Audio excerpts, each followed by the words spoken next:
Continuamos con la unidad didáctica dedicada a los factores de riesgo y su prevención. En este vídeo vamos a ver los factores de riesgo derivados de las condiciones ambientales, concretamente los agentes físicos.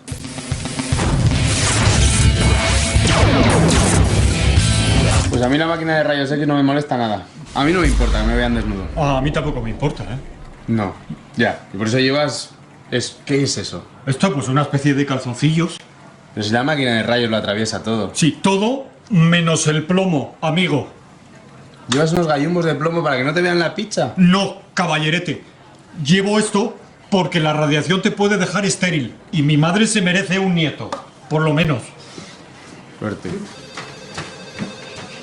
Los factores de riesgo derivados de las condiciones ambientales son los relacionados con los agentes físicos, como son el ruido, las vibraciones, las radiaciones, la temperatura y la iluminación.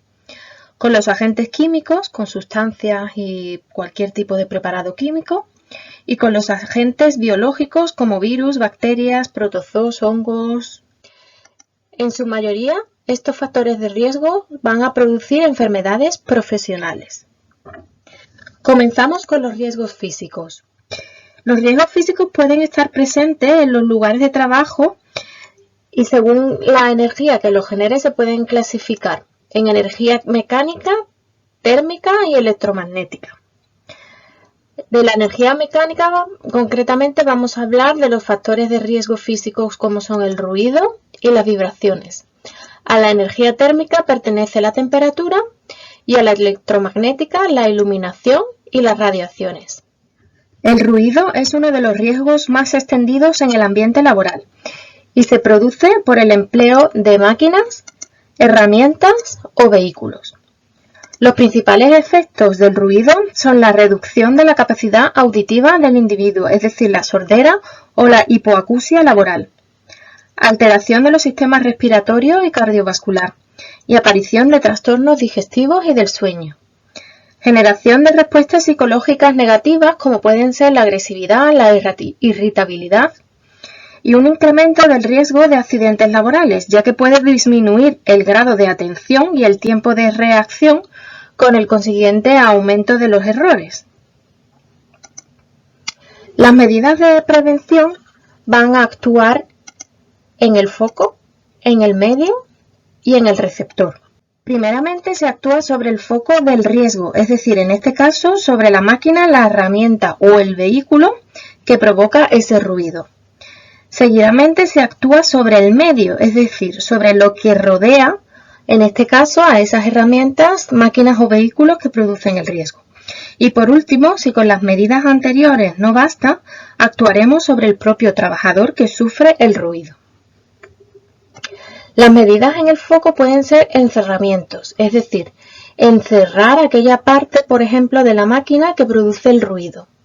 Sustituir esos equipos por otros que provoquen menos ruido, quizás sean equipos los que estamos utilizando obsoletos, antiguos, y existen otros en el mercado mucho más silenciosos. Llevar a cabo un buen mantenimiento y eliminar las posibles vibraciones que a lo mejor son la causa del ruido. Por ejemplo, si una máquina vibra, intentamos anclar esa máquina al suelo con anclajes, sujeciones, etc. Y así, eliminando la vibración, se elimina, por ejemplo, el ruido.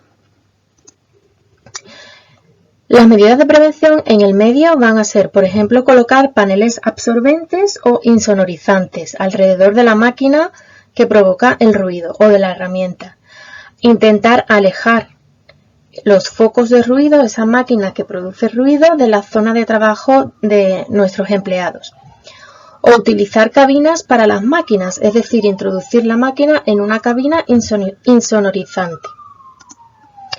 Y por último, actuaremos sobre el receptor, sobre el trabajador, con las medidas de prevención como son información y una formación adecuada, la rotación de los trabajadores para evitar que un mismo trabajador esté mucho tiempo cerca del foco del ruido, encerrar al propio trabajador para insonorizarlo, por ejemplo, en un vehículo o en un tractor.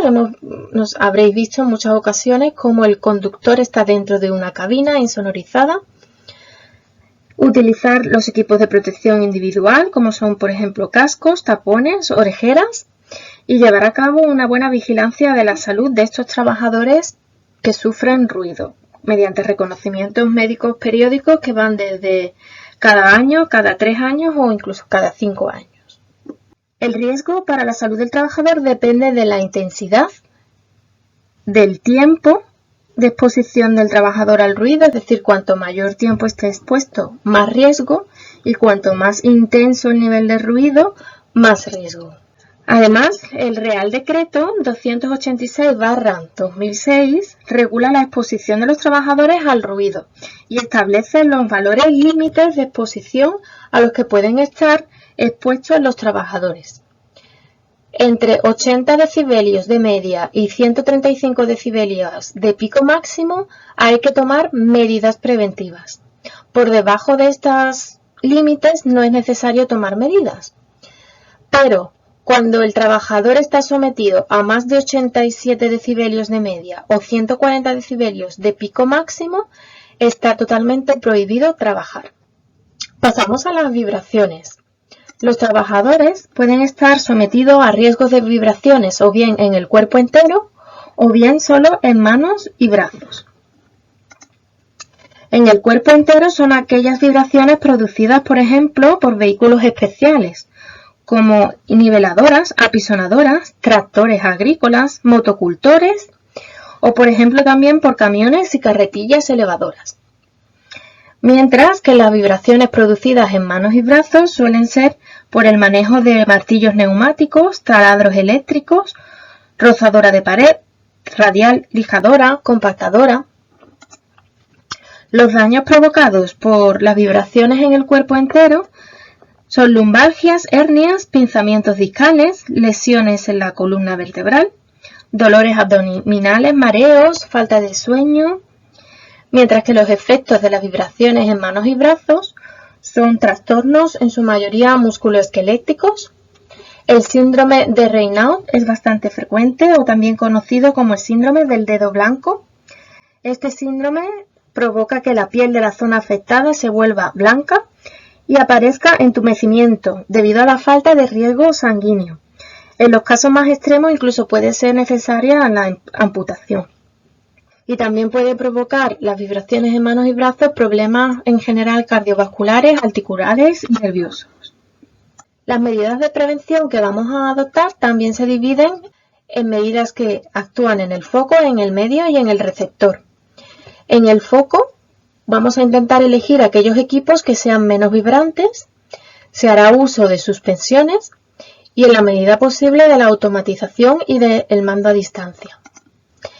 En el medio se intentarán utilizar aislantes de vibración y en el receptor información adecuada e información sobre los riesgos de las vibraciones, rotación de los trabajadores y reducción de la exposición de los trabajadores a esas vibraciones, utilización de los equipos de protección individual, como puedan ser, por ejemplo, guantes, cinturón, botas, y llevar a cabo también una buena vigilancia de la salud. La temperatura también puede significar un riesgo para los trabajadores. Hablamos del estrés térmico por frío y del estrés térmico por calor. El estrés térmico por frío puede producir hipotermia, contracciones musculares, congelación y torpeza manual, y se da sobre todo en trabajos como cámaras frigoríficas, almacenes fríos y trabajos en el exterior en invierno. Mientras que el estrés térmico por calor produce golpes de calor, es decir, cuando la temperatura corporal sube por encima de los 40 grados, lipotimias o desmayos, deshidratación, incremento del ritmo respiratorio y dilatación de los vasos sanguíneos. Hay mayor riesgo de estrés térmico por calor en trabajos en altos hornos, cocinas y panaderías, lavanderías o tintorerías y trabajos en el exterior durante el verano. Las medidas de prevención van a ser evitar cambios bruscos de temperatura, Usar ropa adecuada, teniendo en cuenta si trabajamos en un ambiente frío o caluroso. Establecer pausas en el tiempo de trabajo y limitar el tiempo de trabajo para estar expuestos durante el menor tiempo posible a esa fuente de calor o de frío. En el caso de trabajar en ambientes muy calurosos, beber abundante agua para mantenernos hidratados y mantener la piel limpia para favorecer la transpiración. Y utilizar equipos de protección individual, por ejemplo, guantes, polainas, manoplas, en aquellos trabajos en una temperatura fría. La ley también establece los límites de temperatura en el lugar de trabajo. Si trabajamos en oficinas y similares, la temperatura debe estar entre los 17 y los 27 grados. Y en aquellos trabajos que no sean sedentarios, entre los 14 y los 25 grados. La humedad relativa del ambiente debe ser de entre 30 y 70%, excepto si trabajamos en una zona con riesgo de electricidad estática, donde tendrá que ser del 50%. Las radiaciones nos afectan tanto en la vida personal como en la vida laboral y también suponen un riesgo. Pueden clasificarse en dos tipos, en radiaciones no ionizantes y en radiaciones ionizantes. Las radiaciones no ionizantes son aquellas que no provocan cambios en los átomos y, aunque son menos peligrosas que las radiaciones ionizantes, también producen efectos adversos para nuestra salud y nuestro organismo. Son aquellas derivadas de los rayos ultravioletas, de los rayos infrarrojos, rayos láser y también del microondas.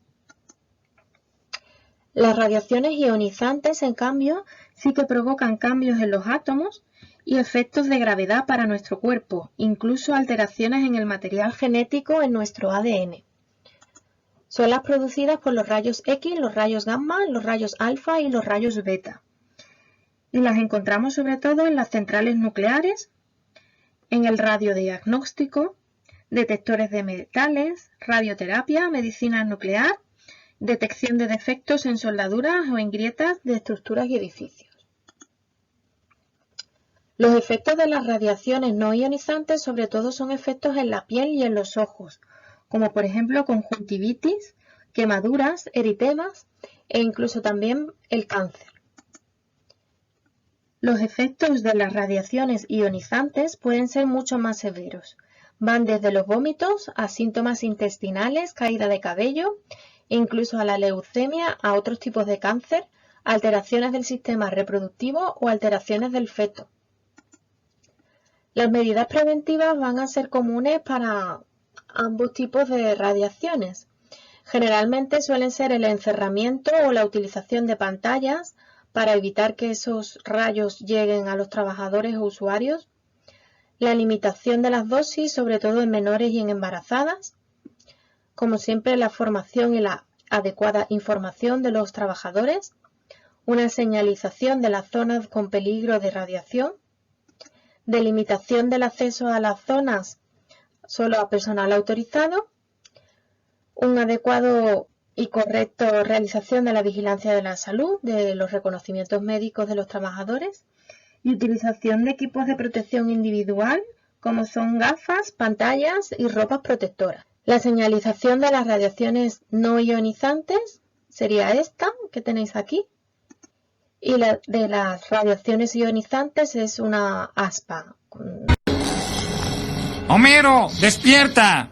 ¡Es hora de tomar café! Sí, ya me la gané. Rosquillas. Caray, ya solo queda una. Sí, ya la llenaste de babas. Señores, solo hay una solución. Ponemos la rosquilla en el foco del reactor, se impregna de radiación y aumenta su tamaño. ¡Funciona con mi mano! No, esta mano. ¡Ah!